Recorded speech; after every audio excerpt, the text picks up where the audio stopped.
So good morning, everybody. Welcome to our celebration of Guru Purnima. We'll be starting with singing a devotional song, Guru Vandana, be led by the nuns, and we've got the song sheet here, so we'll pass that out so you can join in. Following that, we'll just give me a moment.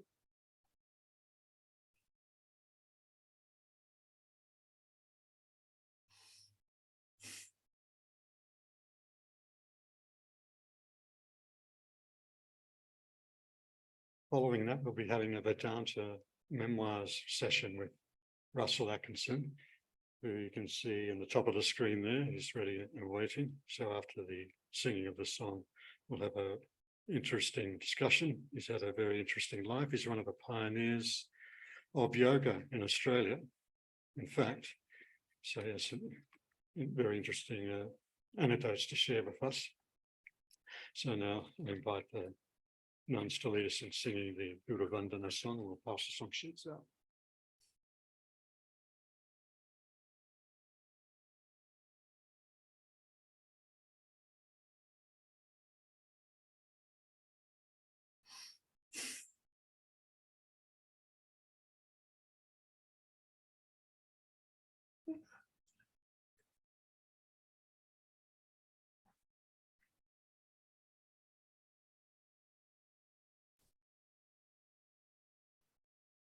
भवसागर तारण कारण हे रवि नंदन बंधन खंडन हे शरणागत किंकर भीत मने गुरुदेव दया कर दीन जने हृदय कंदर तामस भास्कर हे तुमी विष्णु प्रजापति शंकर हे पर ब्रह्म परात्पर वेद भणे गुरुदेव दया कर दीन जने मानवारण शासन अंकुश हे नर त्राण तरे हरि चाक्षुष हे गुणगान परायण देव गणे गुरुदेव दया कर दीन जने कुल कुंडलिनी घुम भंज कहे हृदय ग्रंथि विदारण कारक हे मम मानस चंचल रात्र दिने गुरुदेव दया कर दीन जने रिपुसूदन मंगल नायक हे सुख शांति वरा भयदायक हे त्रयताप हरे तव नाम गुणे गुरुदेव दया कर दीन जने अभिमान प्रभाव विमर्दक हे गतिहीन जने तुमी रक्षक हे चित शंकित वंचित भक्ति धने गुरुदेव दया कर दीन जने तव नाम सदा शुभ साधक हे पतिता धम मानव पावक हे महिमा तव गोचर शुद्ध मने गुरुदेव दया कर दीन जने जय सद्गुरु ईश्वर प्राप कहे भव रोग विकार विनाश कहे मन जैनो रहे तव श्री चरणे मन जैनो रहे तव श्री चरणे गुरुदेव दया कर दीन जने गुरुदेव दया कर दीन जने गुरुदेव दया कर दीन जने.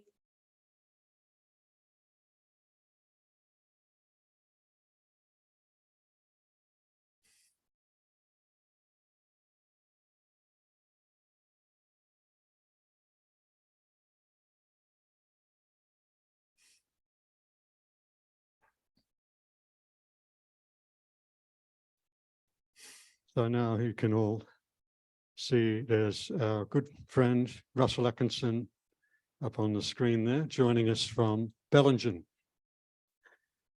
And to introduce Russell, I'll just share the screen with you in a moment.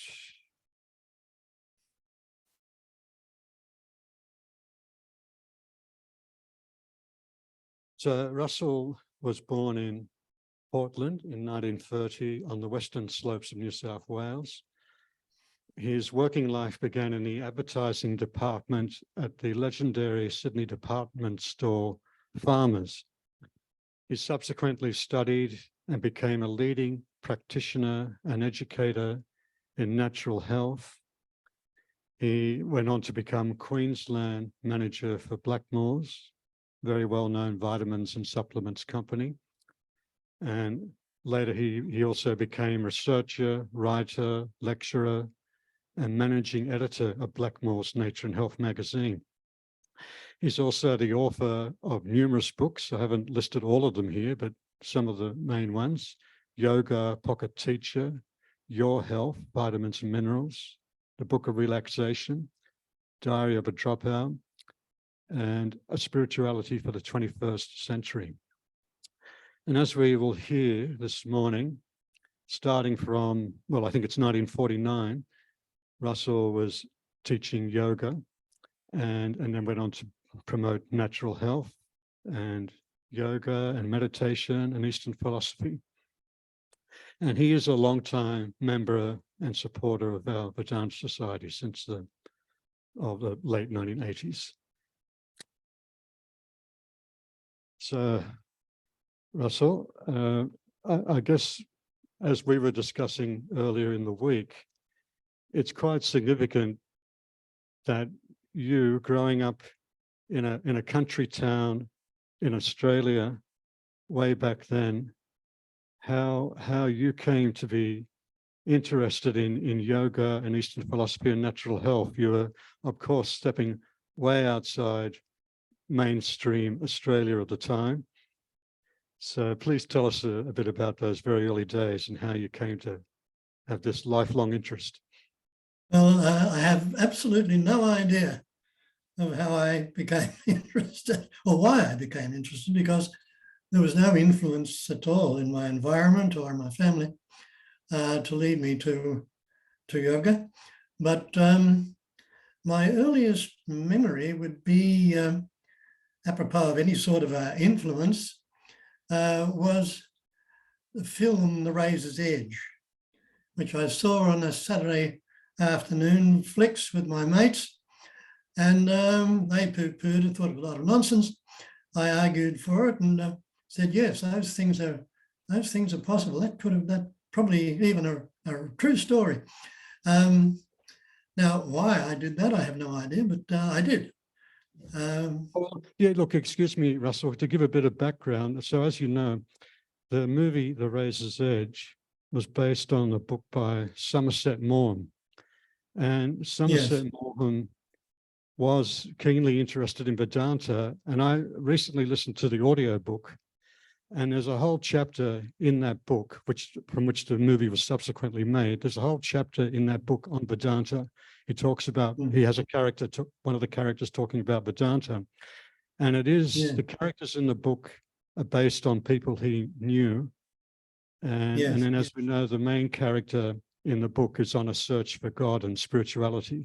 And Somerset Maugham, in researching the book, he met some of the Swamis of the Ramakrishna order, especially Swami Prabhavananda in Hollywood.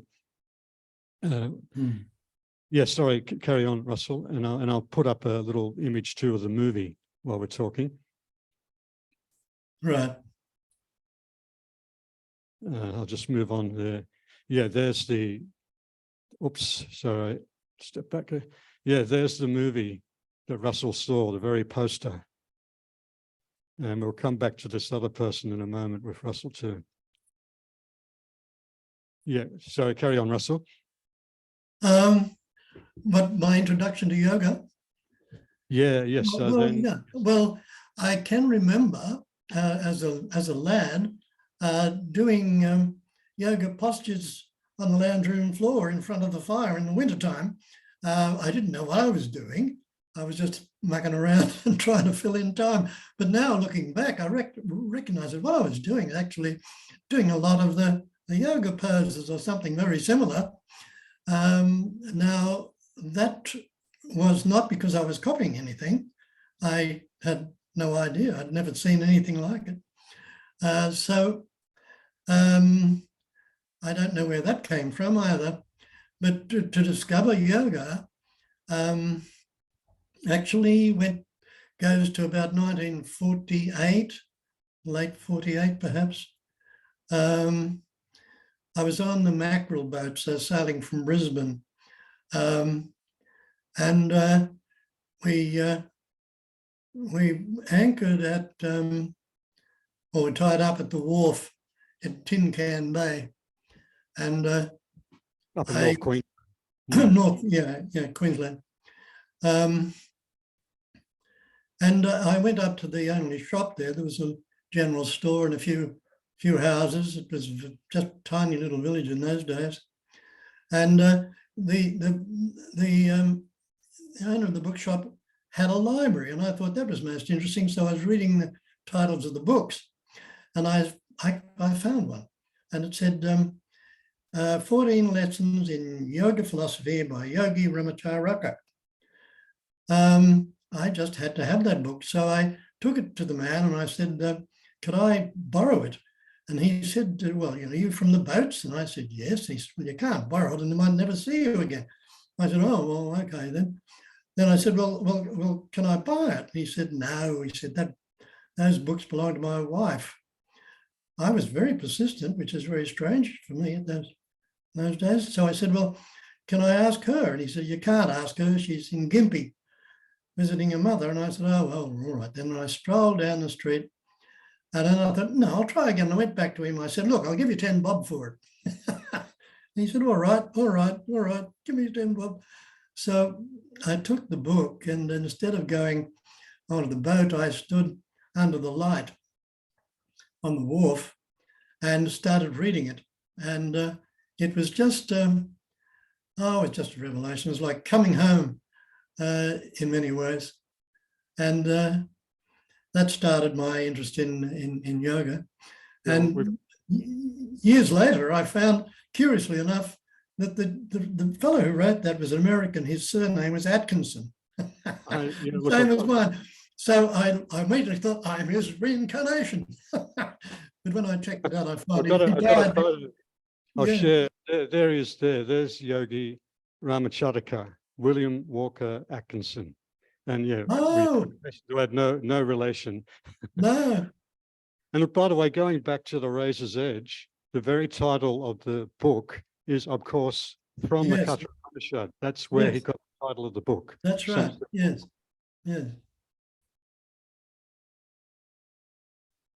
And I do wonder about this Yogi Ramacharaka. He may be I wonder whether he ever met Vivekananda or was one of those ones. I think we're going far enough back. It was possible. Yes, yes, it was. I don't know. Hmm. All right, so we move on to, well, talking about the early days of yoga in Australia, on which you can speak with some authority and experience, and particularly tell us about what was possibly the first yoga classes in Sydney in Australia, conducted by you in Sydney. Yes, as far as I know, there was nobody else. There was certainly nobody else teaching yoga in Sydney, or maybe obviously New South Wales, maybe even Australia. But I was demonstrating it, not teaching it, but I was demonstrating it to my peers in 49, and in the early 50s, I had a lot to do with the Theosophical Society, not as a member, but there were a group of young people who were called the Young Theosophists, and I wasn't actually a member of the group, but I floated around and through them, and I hired the Vedanta Hall, Ajah Hall, Ajah Hall, which was then the Theosophical building in Bligh Street in Sydney. I put little advertisements in the classified section of the Sydney Morning Herald on a Saturday, and people turned up, apart from my friends who came as well, and it burgeoned. Towards the end, when I stopped teaching when other people started, and towards the end, I was having classes of, I don't know, probably up to 50 people in jamming little Ajah Hall. Yes, and I was completely wrapped in it. I was enthusiastic. I had little handbooks on Vedanta and the Hatha Yoga printed and disseminated through various avenues, as well as my students. But when other people started teaching it, I saw that the groundwork had been done, so I left it to them. I gave up teaching.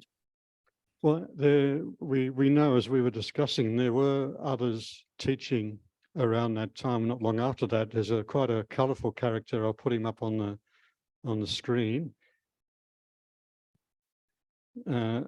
This French Serge de la Ferrière. Yes. Look at that. You've got it's front page news in an Australian paper in 1952 that a Perth man's bound going to a cave, for a cave life in Tibet to meditate. Yes, I knew him, and I doubted very much, frankly. And Michael Volden, he also started teaching in the early 1950s. And I was friends with both of these gentlemen. Michael Volden, after some time, probably 10 years or so, left and migrated to America. All right. Yes, all right. So just a moment, we will move on. So then the other interesting thing in the history of Australia that you've got a close link with is in the early 1950s, we had in Australia the Colombo Plan.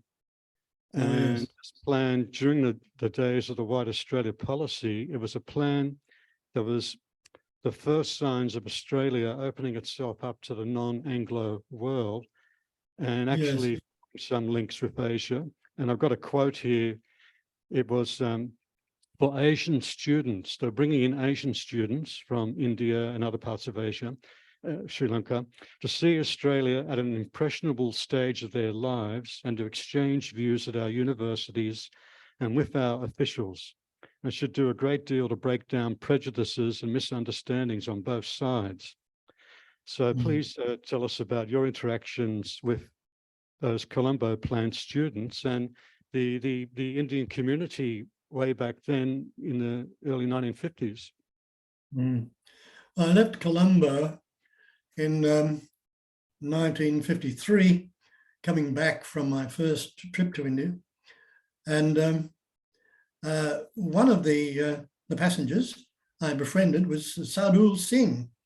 He was a young man who's coming out to study genetics in Sydney, and we became very close friends, and I helped him integrate himself to Australian society, and he was very fond of mum and dad. He subsequently stayed in Australia, married an Australian girl, but he was a very fine musician. He played the sarod as well as a tabla, and he did a lot of cultural work throughout his stay in Australia, because he played his Indian music. He had a little group going, and they played music all the time he was here. There was other students, of course, coming, and one of them was the daughter of the, I think it was the Trade Commissioner, Sen Gupta. She was trained in Bharatanatyam, and Sen Gupta, along with General Cariappa, who was the ambassador, were very active. Mm. And they started the India-Australia Society or group, and with Sen Gupta's daughter, taught some of my friends the movements of Bharatanatyam. We were not experts by any means, but enough to put on a show. So all the Indian students and a few of the Aussies got together and performed a dance drama. I think it was based on Rabindranath Tagore's Chitra. I danced the lead on that performance, and it was very, very well attended.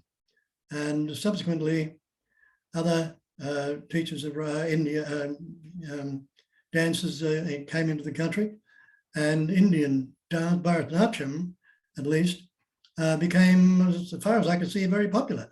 I was dancing in the mall and at the Independent Theatre in North Sydney. We put on a performance there. I can remember looking down over the footlights and seeing faces looking up at me. They were standing room only. Conservatory of Music, you performed there as well. Yes, yeah. Not Chitra, that was another performance that was organised by Jyotikana Roy, was her name, an immigrant from India. And so these were the first performances of Bharatanatyam in Australia. Oh, yes.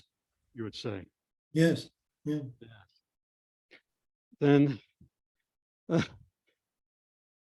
concerningly, your landlord didn't approve of your foreign friends, No. and actually you were evicted from your rented cottage by the landlord who lived next door for bringing a group of Indian friends home. Yes, that's right. Sadhul Singh was one of them. And had I had more maturity and courage, I'd have fought it.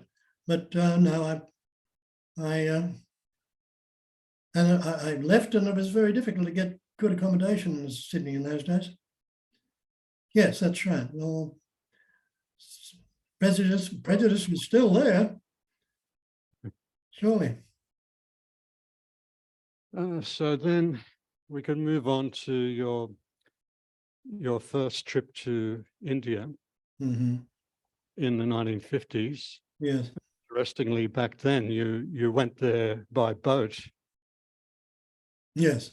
Had to go by boat, didn't you? Of course. Yeah. So tell us how that came about, how you came to go to India at that time, and your experiences in India? I was nominated by one of the leaders of the Theosophical Society to go to study with the School of Wisdom in Agile, Madras. So I was given the opportunity. He nominated me. I have no idea why. So with a bit of help from Mum and Dad, I booked a passage and went to Madras, to Agile in Madras. So you went to, it was Colombo on the way. You first stopped at Colombo? Yes. There was no, I couldn't get directly to Madras, so I stopped at Colombo and ferried over to Rameshwaram, I think it is, and trained from there to Madras. Well, tell us about what happened in Colombo, because that's where you first had your first experience of the East. And, oh yes, it was culture shock like you wouldn't believe. Anyhow, I plucked up my courage and I went to the YMCA. I was in a room there and plucked up my courage and went for a walk. And I saw a little temple, a Buddhist temple, right on the edge of the footpath. It was open, so I poked my nose in and thought, oh, I think I'll just sort of sit here for a little while and try and compose myself. So I sat in the lotus against the wall and tried to center myself and calm my fears, etc. And when I opened my eyes, there were two gentlemen sitting in front of me, looking at me very curiously. And they brought me some refreshments and sweets and a glass of water and wanted to know all about me. And that was my first introduction to the Indian or the Ceylonese people. They were an absolute delight. One of them was a young man and he insisted on taking me under his wing, and he showed me around Colombo. He insisted on driving me to the train station. Unfortunately, I never made any contact after that, but it was a good relieving experience in the initial stages of contact with the incredible eastern city. And so then you went by ferry, was it, across to Rameshwaram? Yeah. And that's how you first came into India. So then you went straight up to, did you go to Ramana Ashramam first, or did you go up to Chennai?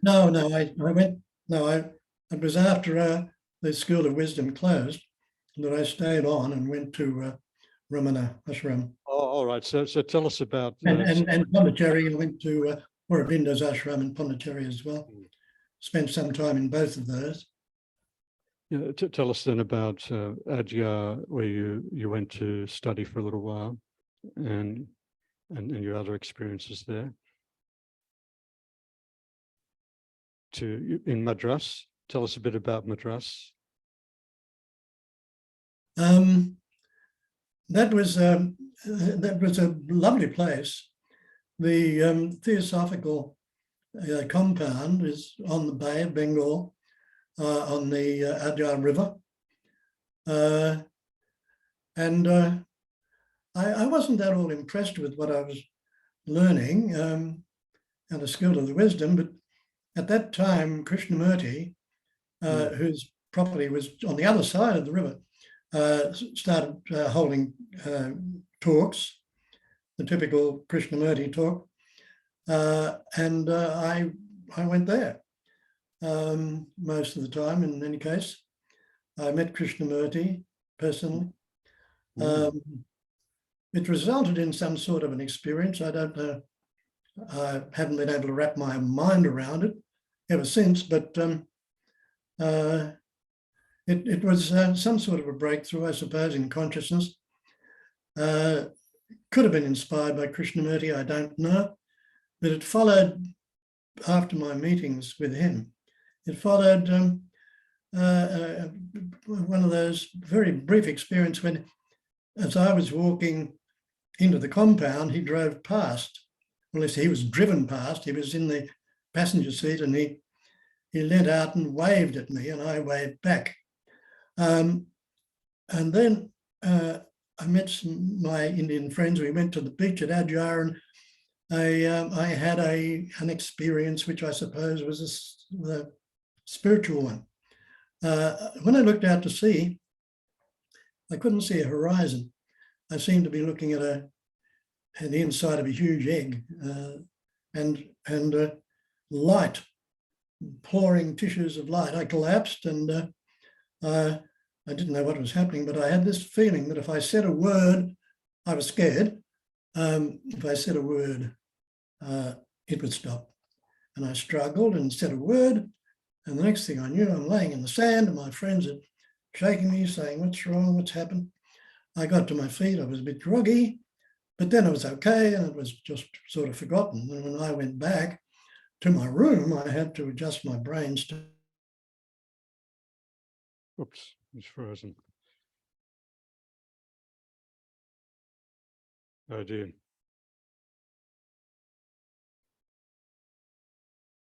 I'm getting back. That's technology.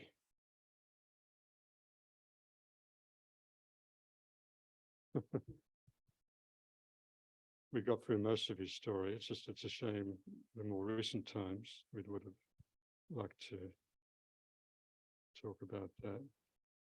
Let's see if I can get it.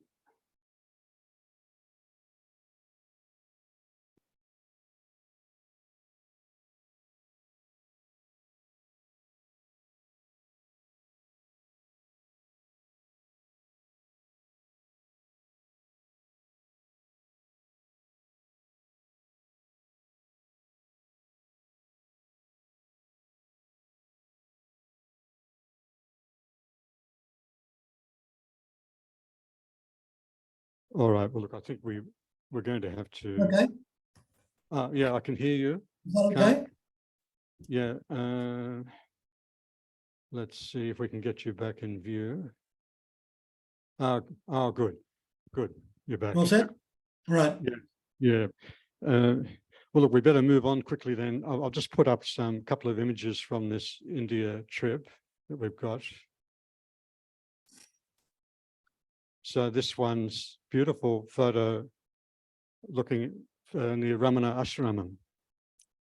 Yes, that's right. It's on the Arunachala Hill. Mm. Yeah, it's back all the way back then. This is what, 1952. Yes. And then you're up heading up into the Himalayas in this shot. Yes. Yes. Yes. Well, the few Indians we saw, I couldn't believe what they were looking at. I've never seen a Pakistan dressed like that before. Yeah. Let's see. So you met Krishnamurti. Then, as you said, you really just missed meeting Ramana Maharshi and Aurobindo. I mean, meaning that they had passed away just a year or two before. Yes, that's right. So sadly, some of these legendary figures you just came in just a little bit after. And then, interestingly, your brother at that time was running an advertising firm in Bombay. And yes. so headed over there and linked up with one of his colleagues who could speak Hindi. Oh, that was interesting. Yeah, yeah. Well, we'd both been living in completely different Indias, of course. He was a Pakisab. He lived in a Pakisab compound. It was only, 5 years after independence. Yes. Yeah, yeah. He was a member of the Bombay Gymkhana and played polo and was a full Pakisab and drank his whiskey. And I turned up. It was very strange. And so with your brother's colleague, that's how you were able to travel up Yes, into that was Himalaya. excellent because, yes, Tony, friend of his, who invited me to join him on his annual leave, he could speak Hindi. So that made a big difference to my travels in North India. So we better just move on.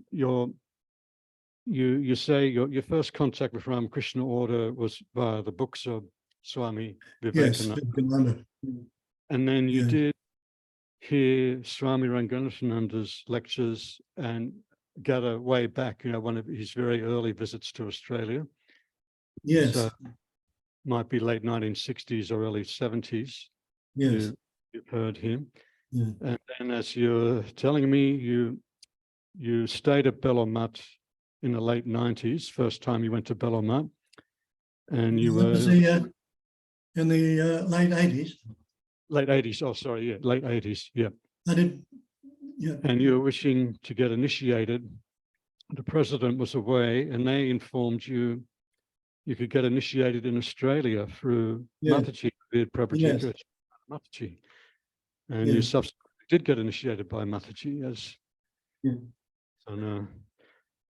And I'm remembering happily Mataji and I stayed with you one time in your home in Bellingen. And then you in Bellingen, and then you lived in Bribie Island near Brisbane for a few years. In those places, you were conducting courses on Vedanta. Yes. Yes, I think I did about 3 courses in Bellingen over the years, and one in Bribie Island. And then, of course, as we were talking about, I remember when Mataji would go to Brisbane, we'd always have a one-day retreat. One of the devotees there is a Dr.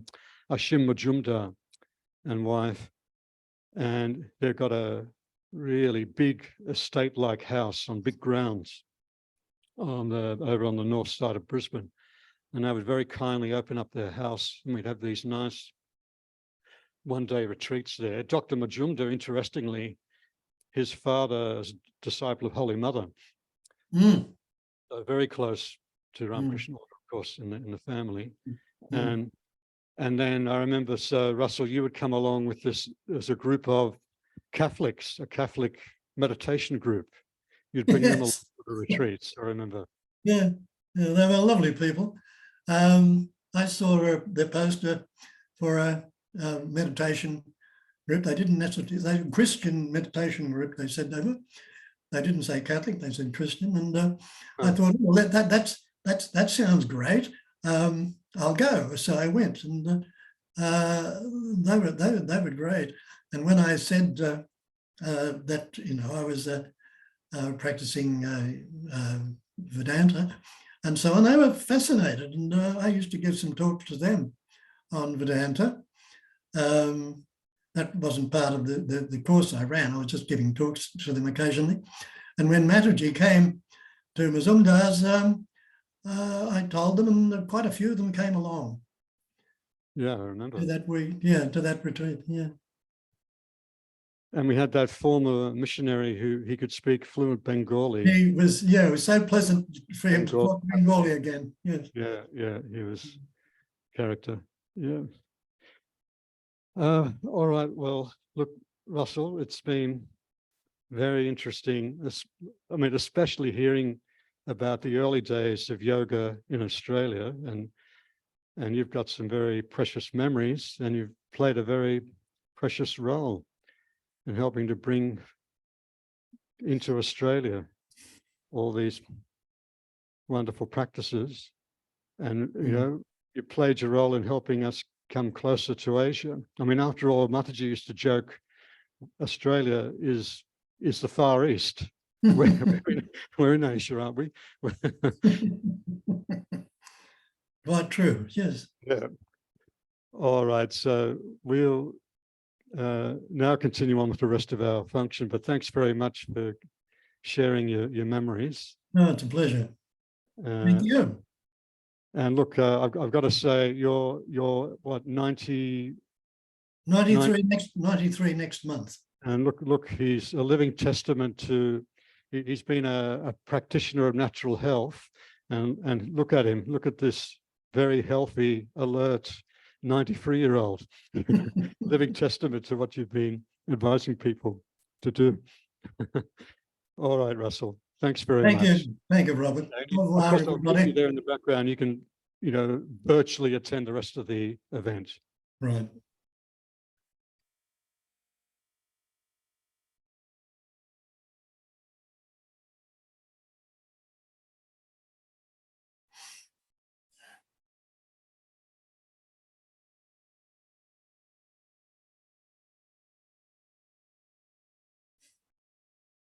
All right, so now invite Gayatripana to give her talk.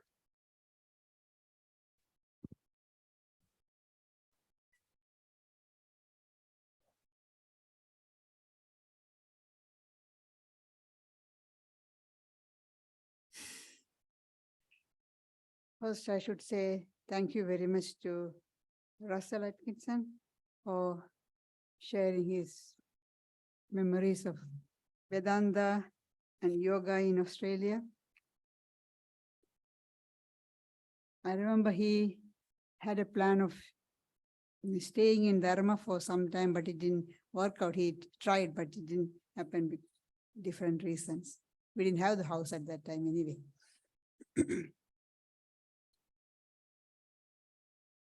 Khanda mandalagaram vyaptam yena characharam tatpadam darshidam yena tasmai Shri Gurave Namah.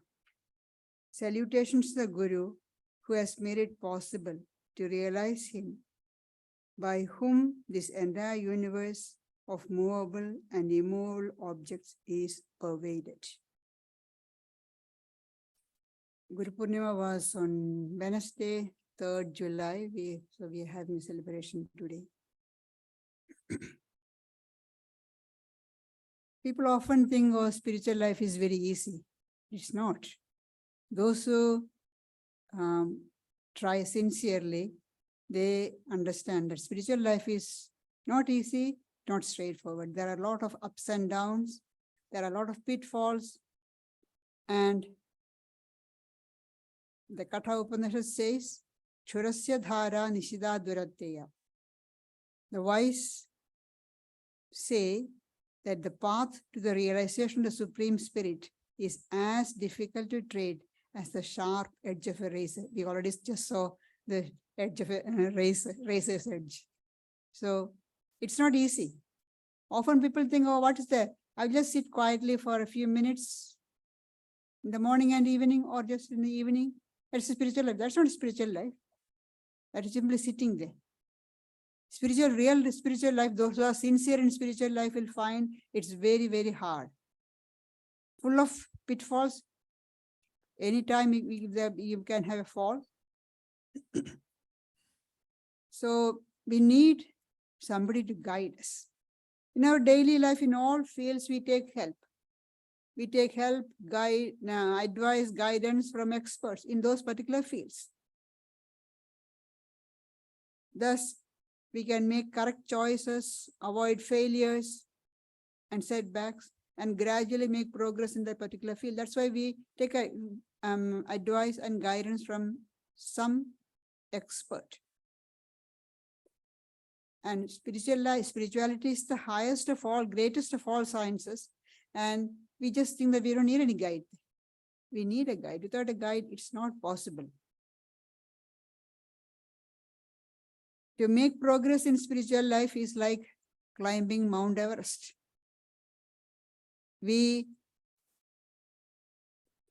Those who go to climb Mount Everest, they prepare themselves and then take the help of the guide, Sherpas, those who know the place and the path, those who have traveled the path many times.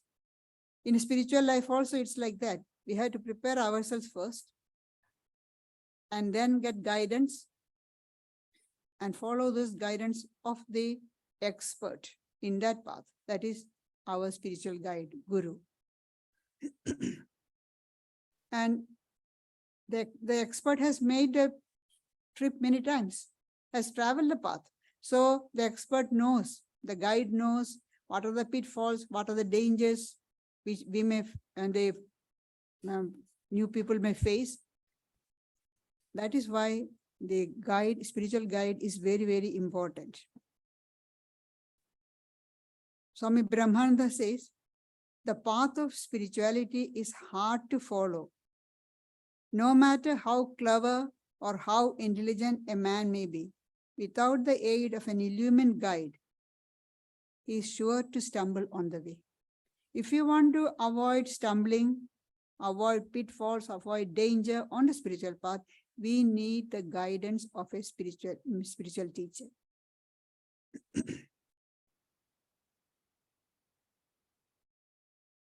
Why can't we understand our real nature?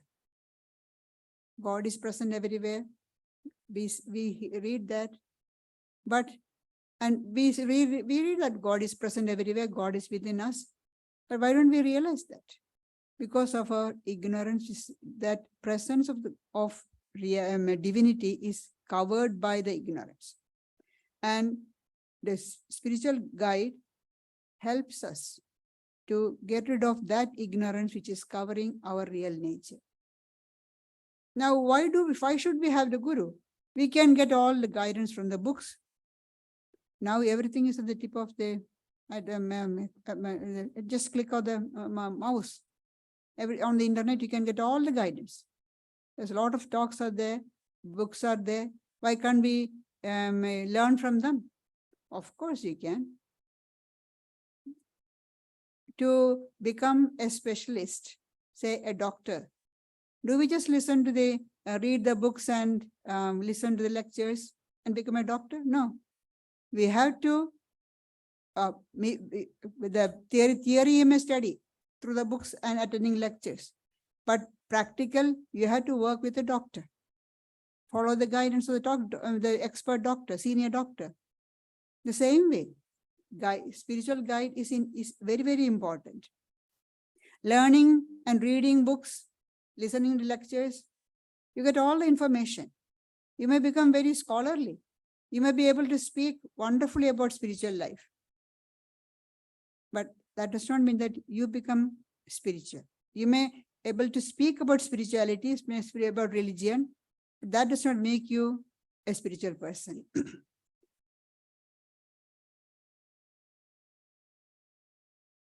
Swami Vivekananda says, it is not true that a high order of intellectual development always goes hand in hand with a proportionate development of the spiritual side of man. See, high order of intellectual development. We read the books. We study all the Upanishads, the Brahma Sutras, the Bhagavad Gita, everything. All the different type of philosophies. We know everything and we can speak wonderfully, give lectures. So intellectually we know everything, but that does not make us a progress in the spiritual path. It is not true, that's Swamiji's words, it is not true that a high order of intellectual development always goes hand in hand with a proportionate development in the spiritual side of man. So that is why we often see people speaking very highly about religion, spiritual life, everything, but in their day-to-day life, they lacking miserably. They don't come up to the expectation.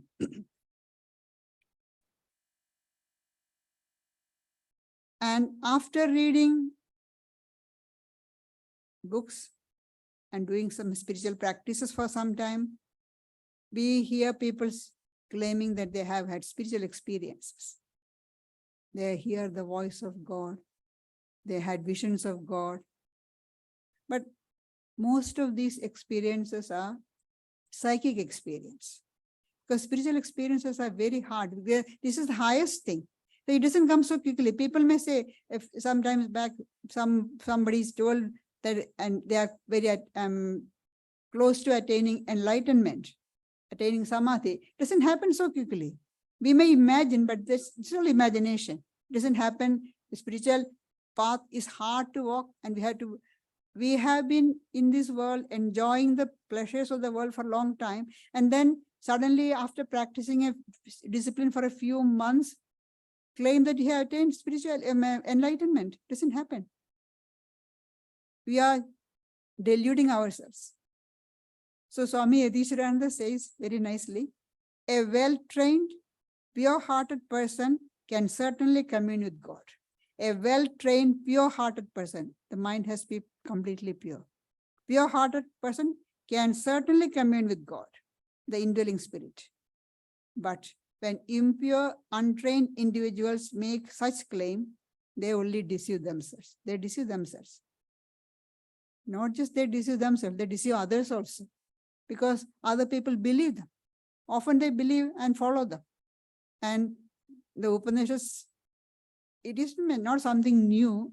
It has been happening from olden times. So the Upanishad says they are like the blind leading the blind.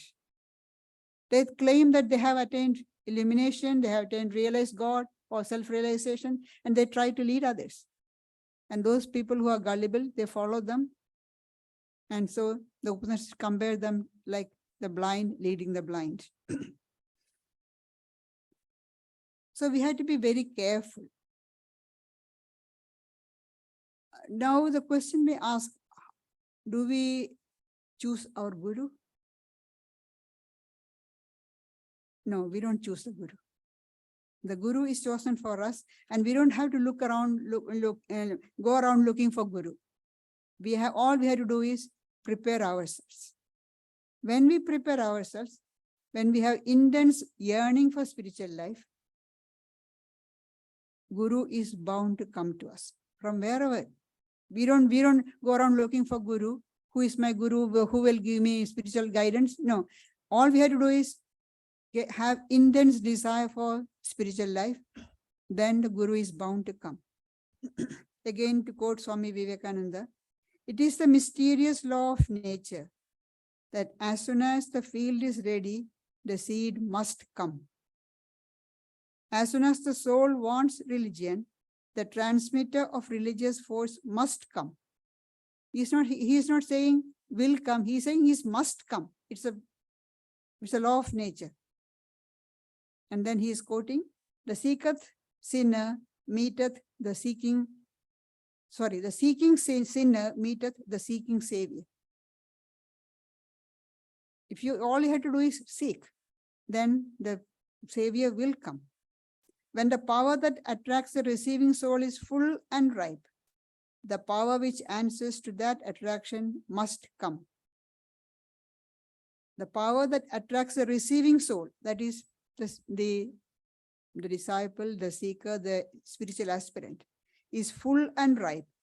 The power which answers to that attraction must come. So don't have to worry that, when will I get my guru? When will I find the guru? No. All you have to do is prepare ourselves. We see in the life of Sri Ramakrishna, Sri Ramakrishna he didn't go around looking for his gurus. The gurus came to him.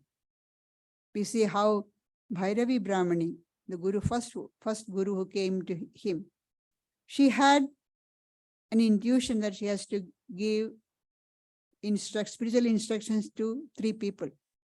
And she had already met 2, and then she was searching, where is the third person? The guru is searching for the student. And when she came to Dakshineshwar Kali temple, immediately she recognized him.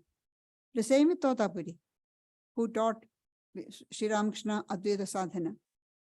As soon as he got down from the boat on the Dakshineshwar Kali temple bathing ghat, he saw Sri Ramakrishna sitting on the terrace there, on the side of the river, banks of the river. Totapuri walked up, the monk walked up to him and asked him, do you want to learn Advaita Sadhana? So the teacher is coming and asking. All here is we prepare ourselves. And then, of course, Sri Ramakrishna does everything with the guidance of Divine Mother. So he said, I had to ask my mother. All right, go and ask your mother. I won't stay long. Be quick. Then we know what happened afterwards. So the idea is, we don't have to go around looking for our guru. We prepare ourselves. So if you want to put the seed, plant something, what do? We prepare the ground. We prepare the garden bed, remove the dig it up, remove the stones and other weeds and everything, and then sow the seed. Then it will grow well. So that preparation, before the Guru comes, we have to prepare ourselves. And how do we prepare? Through prayer, repetition of in the name of God that you like best, and meditation. All that is preparing the field, preparing ourselves to receive God's grace, Guru's grace.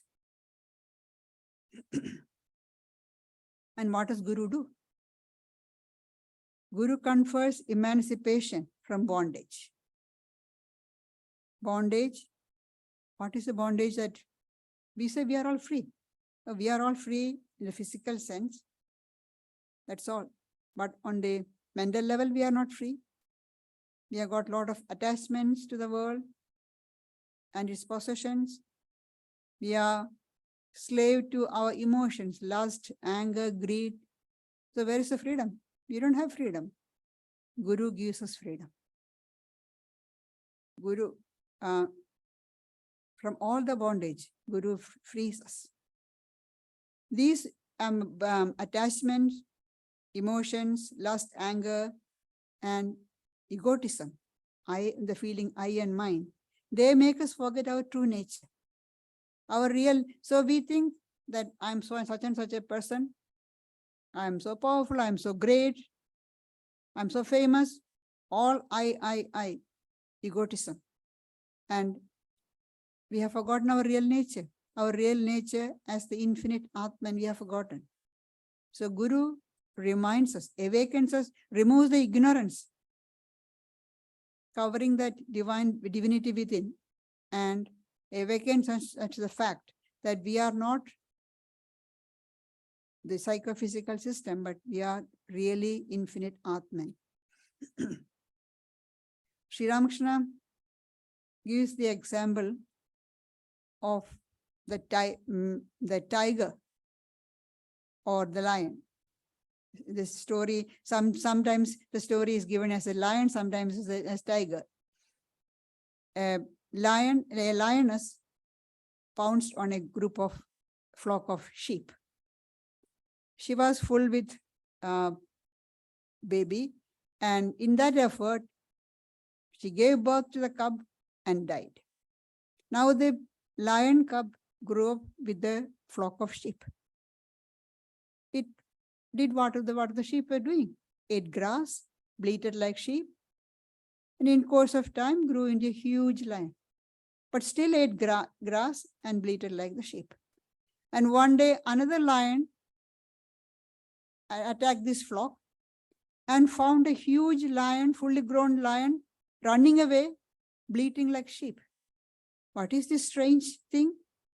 So this lion waited for an opportunity and caught hold of this sheep lion. The sheep lion again bleated, "Let me go, let me go." "Why are you bleating like a sheep? You are a lion." No, I am a sheep." Then dragged it to the water. Look in the image. Look at your face, look at my face. The same. Oh, that's true. Then thrust a piece of meat into the mouth. And the sheep lion didn't want it. She bleated, no, this is your food. Eat. Got a taste. And then now roar like me. The Guru, the visiting lion is the Guru, teaching, reassuring, and bringing out the real nature. Our Guru does that. We bleat, no, I am Gayatripana, I am so and so. Guru says, no, you are that infinite Atman. Realize that. That is the role of Guru. And through Guru's grace, everything is possible. We may say, oh, we are so worldly people, we are so engrossed in world, what can we do? We have got these duties, we have got these problems. Through Guru's grace, everything is possible. There is nothing impossible in Guru's grace. Even God realization is possible through Guru's grace. You may be dull-witted, you don't have great longing for realization, doesn't matter. If you receive Guru's grace, then the intensity of our desire, the longing for God realization becomes great, and we will reach that goal of self-realization. Vivek Chudamani, in Vivek Chudamani, Shankaracharya says, even though the longing for liberation may be in a slight or moderate degree, it will grow intense through the grace of Guru and will bear fruit. Through Guru's grace, even an illiterate person, even a dull-witted person can attain self-realization. We have got famous incident or example. In recent time, Latu Maharaj, disciple of Sri Ramakrishna Swami Adbhutananda, he was illiterate. Sri Ramakrishna tried to teach him the alphabets. Tried 3 days, even the first alphabets, couldn't. He gave it up. But all the great truths of Advaita was at the tip of his tongue. He had all realized that. His great soul. He was a self-realized person. That is why Swami Vivekananda gave him the name Adbhutananda, Sri Ramakrishna's miracle. Another incident we can see, another idea, example of through Guru's grace, we can see in the life, in the disciple of Shankaracharya. There was one of his disciples. There are four main disciples that we speak of. Padmapada, Sureshwaracharya, Totakacharya, and Hastamalaka. Now this Totaka or Giri, he was not very bright, and he used to do the physical work, doing all the manual work, looking after the tea guru, doing personal service to the guru and all that. One day, as usual, at the usual time when they have the classes, when the Shankaracharya took the classes for the disciples, he was, Giri was still engaged in some work. So Acharya waited.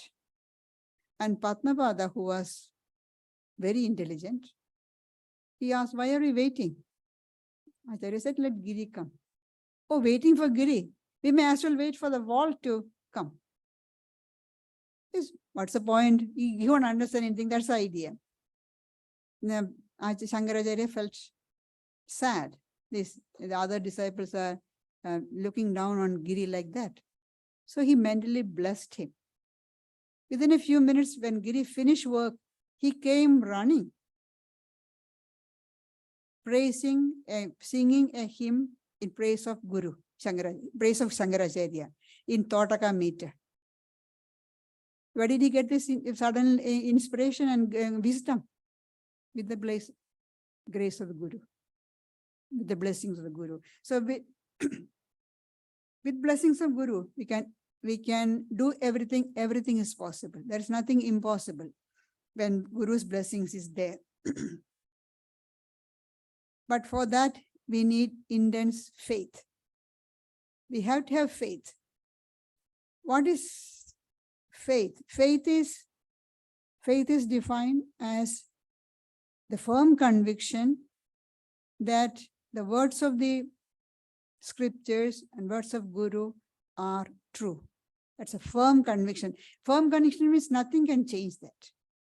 If you have got to just believe, it will change. Something else happens, somebody else says, your belief may change. But firm conviction can never change. Faith is firm conviction. And intense faith is needed. And also faith in ourselves. We will be able to realize God. We will be able to attain God. And again, Swami Brahmananda says, faith, have intense faith in the words of the Guru, and you will achieve everything. They are speaking from their experience. Have intense faith in the words of the Guru, you will achieve everything. There's nothing impossible. Without faith in the words of the Guru, spiritual life is fruitless. And again, another thing I have to say, when we say have faith in the words of the Guru, it's not a human being. Guru is not human being. Another thing where often we make the mistake is we look upon Guru as a human being. No, Guru is just a channel. The particular human form is just a channel, and Sri Ramakrishna always says Guru is Sachidananda. Guru is God himself. God has taken, we cannot directly contact God. So we need a human channel to contact, and that human channel is Guru. And without faith in the words of the Guru, spiritual life is fruitless. In the Guru Gita, there is one verse which says, Dhyana Moolam Guror Murti, Puja Moolam Guru Padam, Mantra Moolam Guru Vakyam, Moksha Moolam Guru Kripa. Dhyana Moolam Guru Murti. We have to meditate on the form of the teacher, spiritual teacher. Puja Moolam Guru Padam. Worship the feet of the teacher. That means humility, have humility. Mantra Moolam Gurur Vakyam. Guru's words is mantra, is what we have to practice every day. We have to, as far as Guru's instructions, we should not make any change. We have to follow literally whatever Guru says. Holy Mother says, somebody asked Holy Mother, how much should I follow Guru's teaching or instruction? Holy Mother says, as far as spiritual instructions are concerned, you have to follow literally. Don't make any change this way or that way. Whatever Guru says, you have to follow. About temporal things, use your intelligence, use your reasoning. But spiritual things, follow the instructions of the Guru literally. So, Guru or Vakyam, Mantra Moolam Guru or Vakyam. Look upon Guru's words as mantra. Moksha Moolam Guru Kripa. Guru's grace is the means for liberation, freedom. And Kabir puts a question. If Guru and God appears before you, whom should we salute first? Both are standing in front of us at the same time. Whom should we salute first?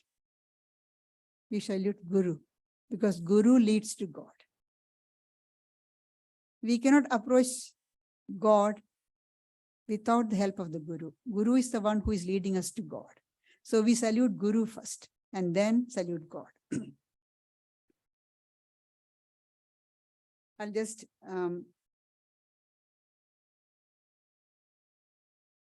conclude with one quotation from Swami Vivekananda. Without faith, humility, and veneration towards our religious teacher. See, faith, humility, and veneration. Faith we need, and humility. Oh, people say, what?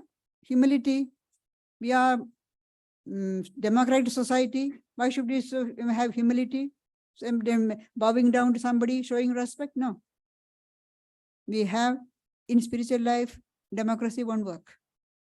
Equality won't work. We have to show respect to the spiritual teacher. Without respect, without being humble, we cannot make progress in spiritual life. Without faith, humility, and veneration toward our spiritual teacher, there cannot be any growth of religion in us. This is what Swami Vivekananda says. And it is a significant fact that where this kind of relation prevails, there alone, gigantic spiritual men are growing. So we have to have humility and faith in the words of the Guru, and that will lead us to realization of our real nature, which is the divine within us. May the Supreme Guru bless us all, is my prayer.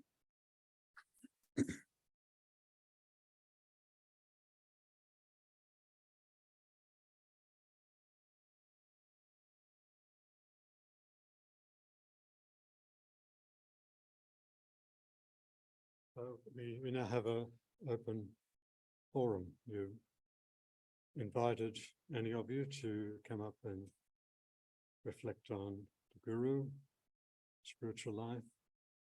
Please come up and share some of your thoughts, memories.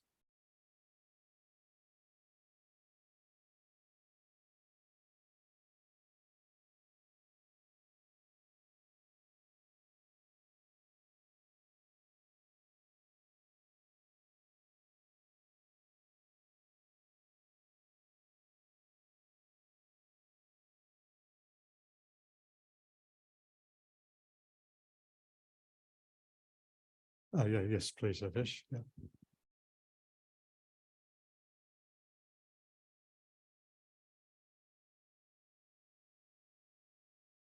Namaste, Mataji, friends and devotees.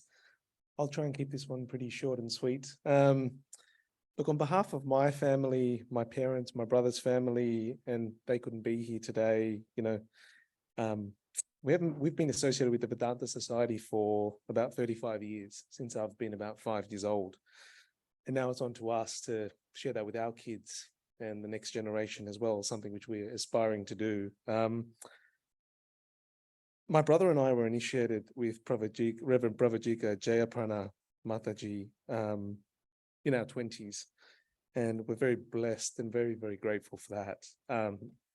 It forms a foundation for everything we do. How we approach life, it gives us strength, it gives us confidence, it gives us an understanding of what true faith and devotion actually is. And, it means a lot not only to be part of it, but to see the examples set by the Matajis and the nuns in terms of every time you get a little bit deviated off the path, how do you come back? What is discipline? What is devotion? We're very blessed. We're very grateful for this. I think Gayatripana Mataji summed it up perfectly last week when we were speaking. We were talking about how my kids were getting older and they're 11 now. And I was remembering when they were really little, when they were 5, and how time goes really, really fast. And then she looks at me and she says to me, she goes, "To me, you will always be 5. Such things never change." Sadesh. So we would welcome others to come up, please. And yeah, good, Sadesh.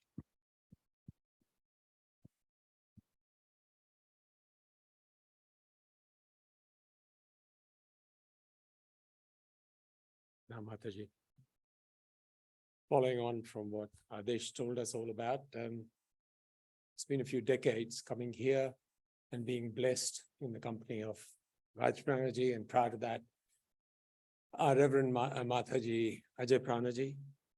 And I'm sure I say this for all of us who've been here in her company before, that times like these, we really miss her smile and her banter. I know she'll always be with us, but it's the physical element that we miss. While Mataji was mentioning Kabir, that's when the penny dropped, because I know the Doha by heart, but I forgot whether it was Kabir or Rahim. Guru Gobind dao khade kaake lago paye, balihari guru aapne guru diyo bataye. Which basically means what Mataji was saying, that if the Guru and Govind were standing in front of you, you follow the feet of the Guru, because otherwise you wouldn't know who Govind was. Just from a personal perspective, I think what the company of gurus do for us is, as we say in Hinduism, it's a way of life. So it helps us resolve our day-to-day issues as well, rather than, I'll be very honest, I've never meditated in my life. I can't. And that's when I remember Ajay Prana Mataji, she used to laugh. She said, meditation is not for you. So meditation is not for everyone. But I used to always have this banter with her about, then what is spiritual life? She said, it's basically, as we said, do the right thing. And you use your intellect and gather all the wisdom that's been shared with you in this gathering or other gatherings that you may go to, and apply that. And that's the application bit, where you depend on the gurus to guide you as to how you go and apply that in life. Yes.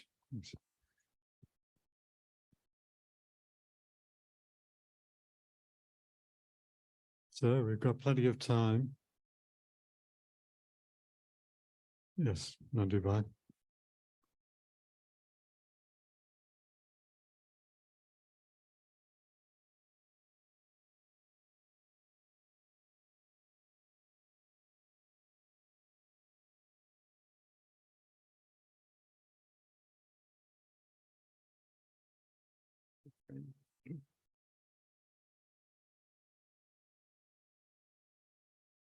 In the Jain tradition, Mahavir Swami once took up a fast with the sankalpa, the precondition that he would only break it when certain conditions were fulfilled. This is known as abhigraha, and the conditions that he set imposed upon himself were that he would be served the first morsel by a lady in iron chains, her feet in iron chains, tears in her eyes, having no hair on her head. She would be served, she would serve a particular type of lentils, and one foot would be inside the threshold of the house, the other outside. So many conditions. And it took 6 months for this to transpire. It's a beautiful story, but a lady called Chandan Bala, who was a princess, she was being held captive, tonsured, no hair, and she appeared to have, she had this food, and while she was about to serve it, Mahavir Swami walked away. No, because one condition wasn't fulfilled. There weren't tears in her eyes. And as he walked away, this slave princess, or princess slave, shed tears, and the final condition was fulfilled. He took the food, broke his fast, and this goes down in the annals of history in Jainism. We, in our spiritual life, are being asked to achieve what we call in the Melbourne Cup terminology, a trifecta. We have to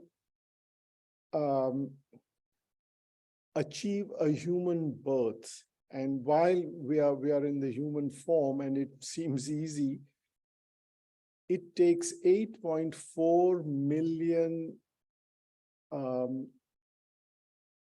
stages of development of life before we become human beings.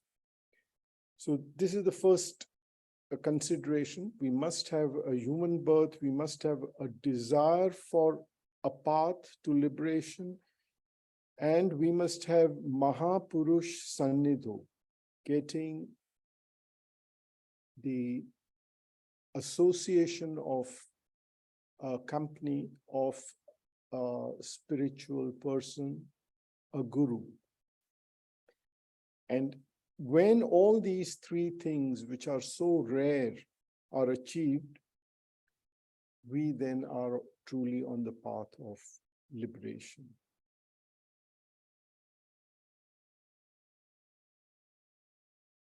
There was a beautiful WhatsApp message from Radhikanand Saraswati the other day, this week, where she quotes Sri Ramakrishna, who says, "He is born in vain, who having attained the human birth, so difficult to get, does not attempt to realize God in this very life."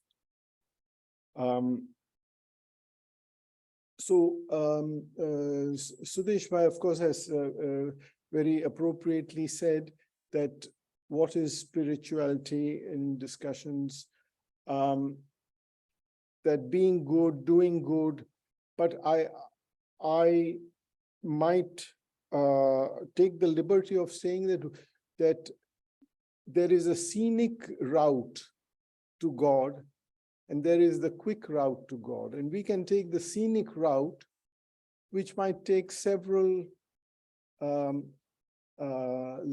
lifetimes. But if we want to hasten the process, we might have to go a step further than perhaps just being good, doing good. We have to step on the accelerator a little bit. Another beautiful message came of condensed wisdom on, there's a beautiful WhatsApp group of Sri Ramakrishna and M, Master Mahashay.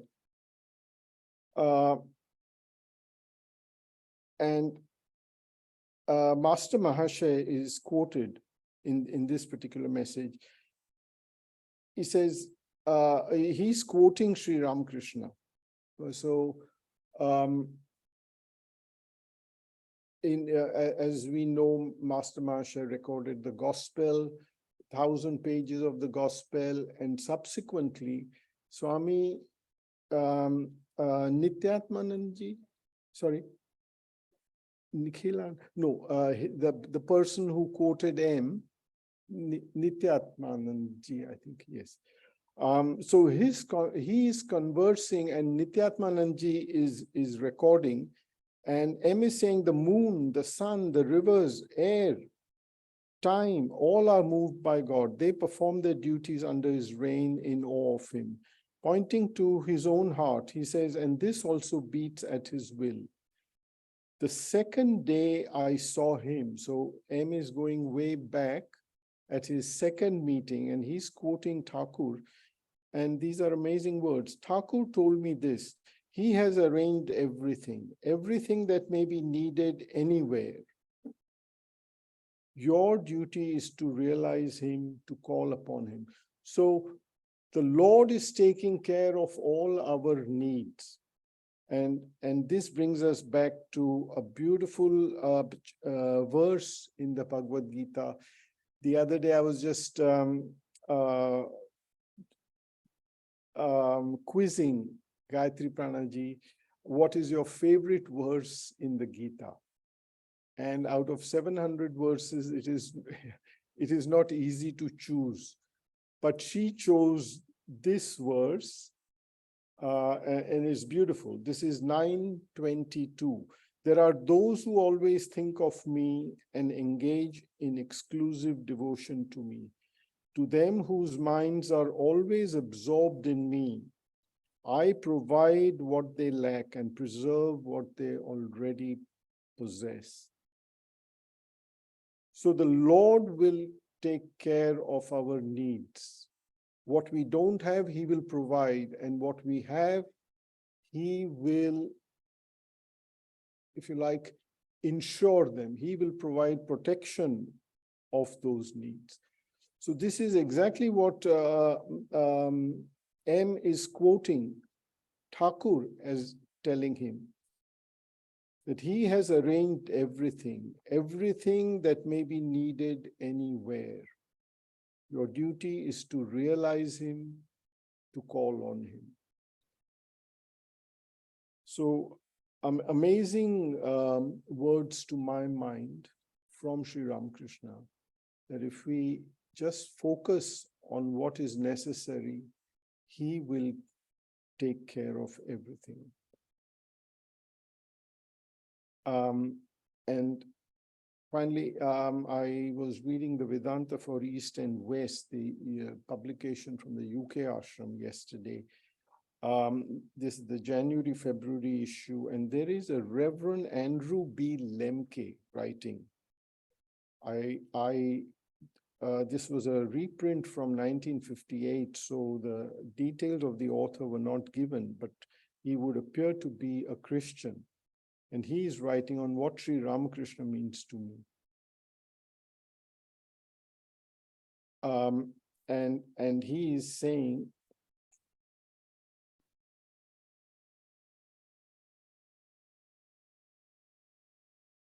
there remains to say a closing word about the need of a teacher.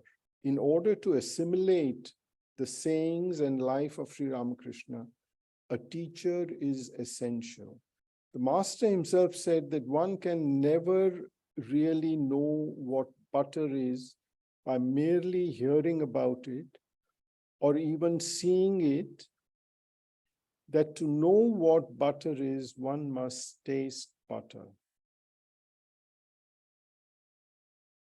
In common parlance, the proof of the pudding is in the eating.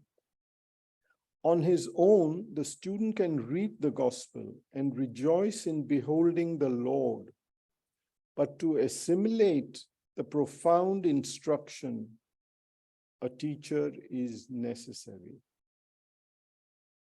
And he goes on to say how Swami Nikhilanand in the US became his teacher. So very intriguing for a Christian to make so much commitment from Vedanta is quite amazing. So today we gather here to pay our tribute, our homage to Gayatripana ji and Sridhara Pranaji and Nityatma Pranaji. Gayatripana ji has taken up the mantle from Mataji, big shoes to fill. But we can see what a wonderful job she's doing here, keeping the band together. And they are ably assisted by Robert Grant. I don't know what we would do without him. To these great people, spiritual souls, we pay our deep gratitude. On Monday, Guru Purnima day, we visited the shrine. We visited the nunnery, and Mataji was saying how many people came that day. And I said, well, that's great. They were very lucky to have come during the day in the morning. And she said, well, we are here, so it makes sense for people to come and make the most of us. So we are blessed to have this situation where these nuns are here. And it is up to us to take advantage. As Sri Ramakrishna says, the winds are blowing. It is up to you to unfurl your sails and take advantage and make progress. And if I may dare to say, we need to make progress hastily. Spiritual life is something perhaps where we can't let grass grow under our feet. So today we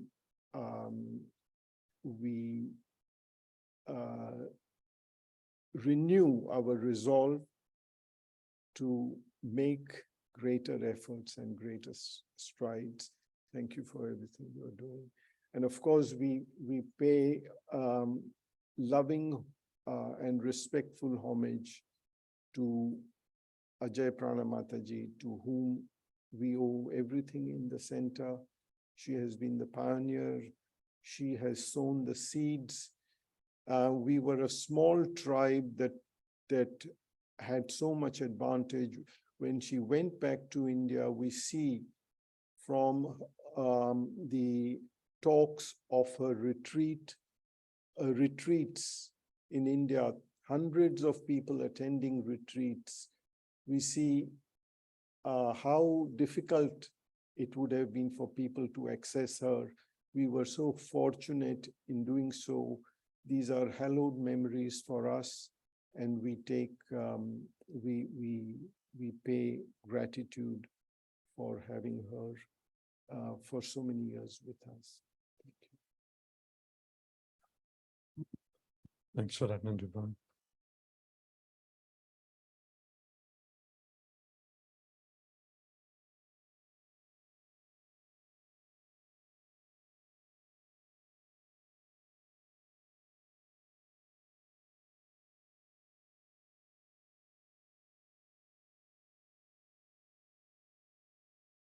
Mataji, I wrote that one. Then I thought I couldn't do it, so I left it at home. I'm sorry.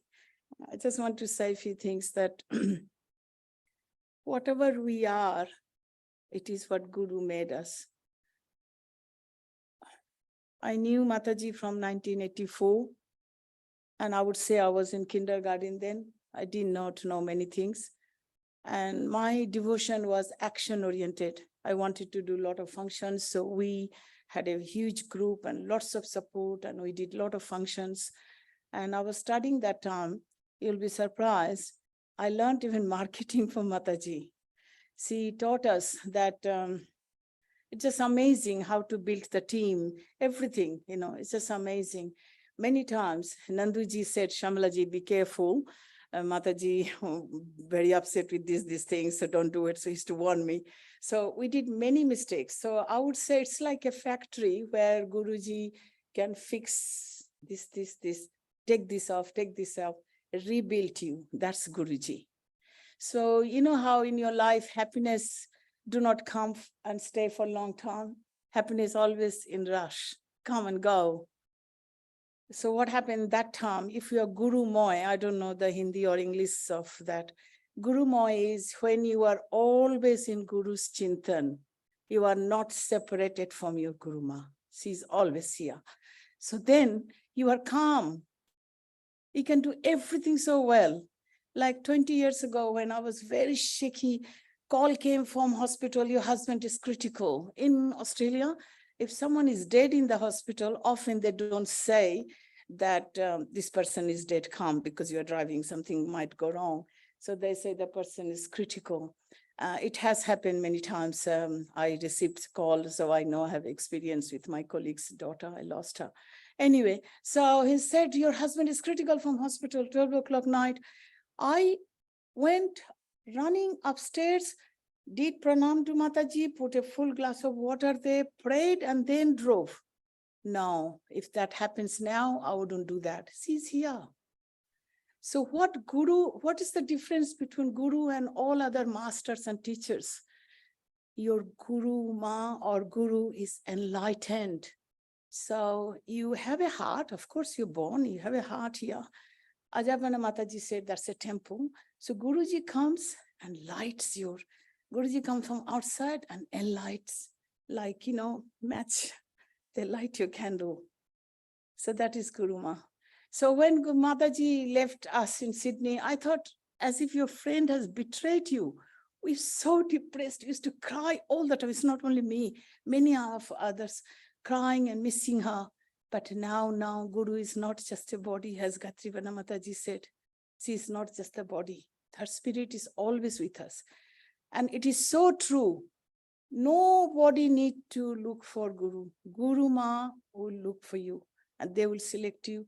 They will groom you. So that's all I wanted to say. But one thing I have learned, if lots of, suppose, negative medical reports coming and you have to do this and that, and for some reason you cannot chant at home, you cannot meditate at home, please go where your Mataji touched the place, where your Mata or your Guru Ma has been, such like this place or Tapovan or a temple where it's a positive environment.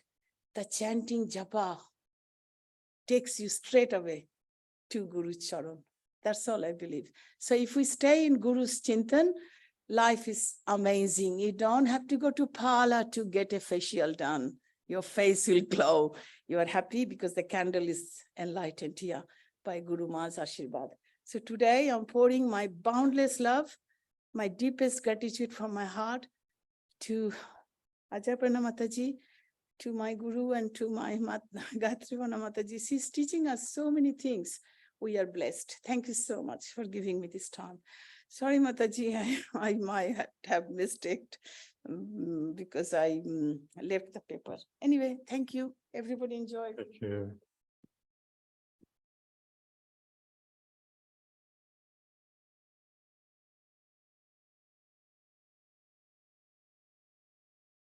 So anybody else wishing to come up and share some thoughts?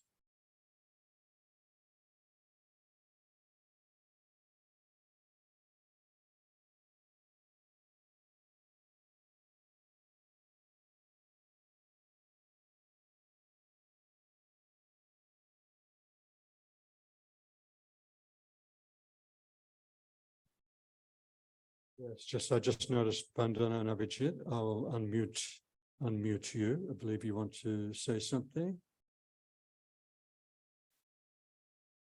Just a moment. Yes, thank you. Yeah, we can hear you now. Good. Go ahead. Thank you, Robert. It's Purnima Mataji. I'd just like to say thank you just for your ongoing guidance as well, which is always like beneficial to us at home, especially in just recent times, especially through all those Friday night classes, those spiritual evenings, Bhagavad Gita, and whenever we reach out to you, and you're always very like kindly, lovingly have discussions with us and help with guidance as well. So yeah, thank you. Yeah, thank you very much. Thank you to all the nuns in the order, and also thank you to Robert, and of course, thank you to Pravrajika Jayaprana Mataji. Thanks for that, Abhijit.